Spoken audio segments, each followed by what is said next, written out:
gani na karibu katika taarifa yetu ya habari katika usiku wa leo. Habari za kustua zimetawala ulimwengu asubuhi ya leo Februari 28, 2026. Kile kilichokuwa kikitabiriwa kwa miaka mingi kimeanza rasmi. Marekani na Israel zimeungana kuanzisha mashambulizi makubwa ya kijeshi dhidi ya Jamhuri ya Kiislamu ya Iran. Milipuko mikubwa imetikisa miji wa Tehran, miji mingine muhimu. Je, huo ndio mwanzo wa vita vya tatu vya dunia? Karibu TWM Media, tunakuchambulia undani wa operation hii na hatua ya kulipiza kisasi kutoka Iran. Operation hii iliyopewa jina la Operation Epic Fari na Marekani na Rolling Lion na Israel imehusisha zaidi ya ndege za kivita 200 zikiwemo ndege za kisasa za F-35 na B-2 bombers. Vituo vya Karaji na Koman vimepigwa vikali ili kulemeza uwezo wa Iran kutengeneza silaha za nyuklia.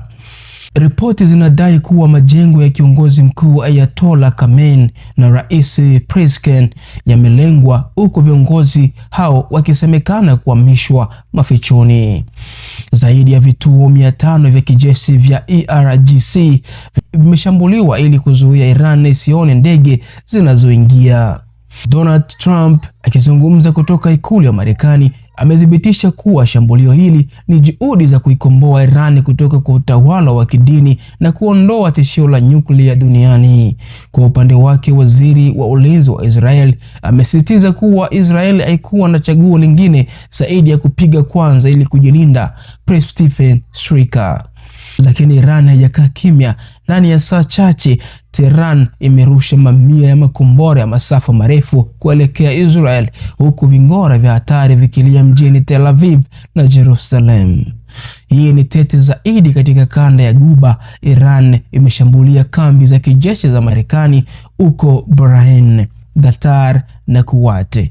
Vilevile kuna ripoti za kufungwa kwa mlango wa bahari wa Hormuz, njia muhimu zaidi ya mafuta duniani.